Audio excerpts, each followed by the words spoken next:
Napansin mo ba kung paano paulit-ulit mong iniisip, yun din na nagiging takbo ng buhay mo? Parang AI ang utak natin. Kung ano yung input, yun din ang output. Kapag fear, negativity, comparison ang feed mo araw-araw, eventually yun din ang magiging default mindset mo. Pero kapag truth, faith, wisdom, and God's promises ang laman ng isip mo, ibang klase ang magiging direction ng buhay mo. Welcome to Barely Qualified PH, another episode for Mental Reboot, paano i-train ang isip mo like super AI.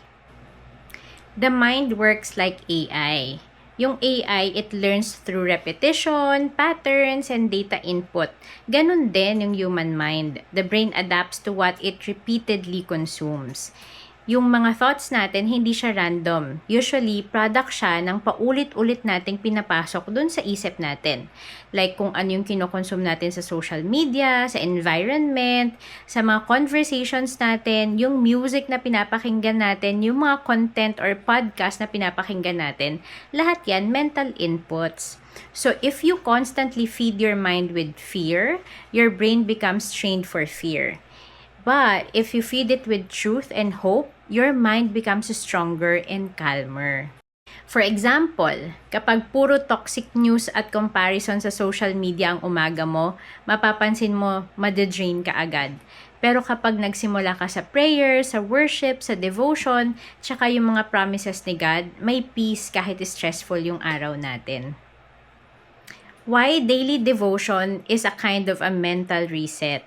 Yung daily devotion, it is not a religious routine. It is a mental and spiritual alignment. Hindi lang kailangan ng katawan natin ng pagkain, even our spirit, it has to be fed. Start the day with God resets perspective. Before mo marinig or pakinggan ang opinion ng mundo, mas importante na marinig mo muna yung truth ni God. Daily devotion is like updating your internal operating system. God's promises silence mental noise. Kapag alam mo na mahal ka ng Diyos, hindi ka madaling mawawasak ng rejection, failure, or even ng criticism. Like halimbawa, kailangan we consume yung mga promises ni God, like with having peace in times of anxiety, having strength in times of weaknesses, having purpose even in chaos or in confusion, and hope in difficult situation or even in difficult circumstances and seasons in our life. Here are a few Bible scriptures that I can share that you can integrate on this.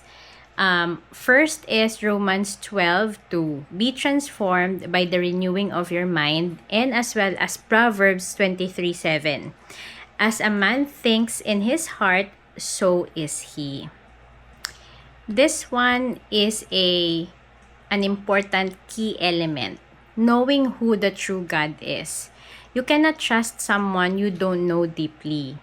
Maraming tao kilala si God by religion, pero not by relationship. So dapat we have to be intentional on building that relationship by knowing who God is. Knowing the true God changes how you see problems. Kasi malalaman mo na yung problema mo, maliit lang siya kumpara sa napakalaking God na meron tayo.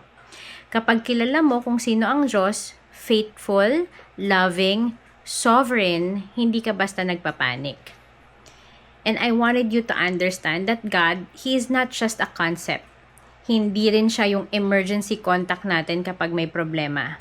But God is our Father, God is our Savior, God is our guide, and He is our faithful provider. Remember that your view of God affects and reflects your view of yourself as well. Knowing the true God gives you your identity. Having an identity in Christ gives you a strong mindset. Most mental struggles come from identity confusion. Kasi kapag hindi mo alam kung sino ka, madali kang madedefine ng likes, ng validation, ng achievements, ng failures, at even ng opinion ng iba. Identity in Christ gives you stability. Hindi ka lang employee, hindi ka lang student, hindi ka lang yung mga past mistakes mo. Yung identity mo will not be based on performance, but it will be based on who God says you are. So these are the key things that I wanted you to remember. That one, you are loved, you are forgiven, you are chosen, you are accepted, you are redeemed, you are equipped, and you have a purpose. Kapag trained ang mind mo sa truth ng identity mo with Christ, hindi ka madaling matitinag ng insecurity.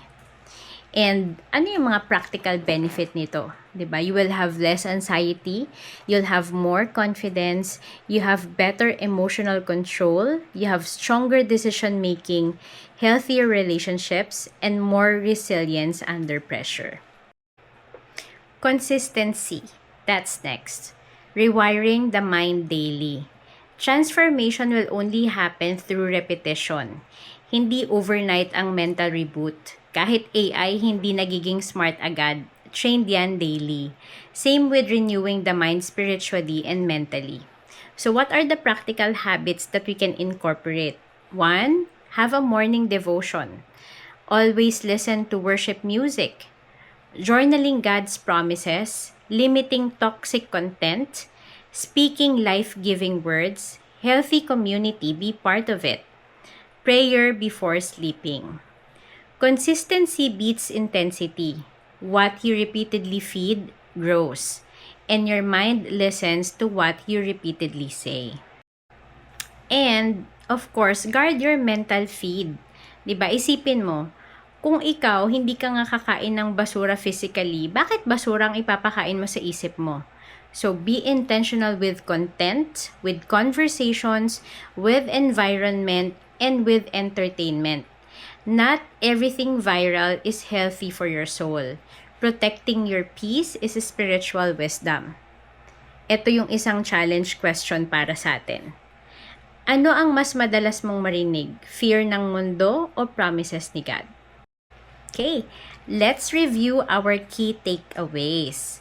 Mental reboot starts with changing what consistently enters our mind.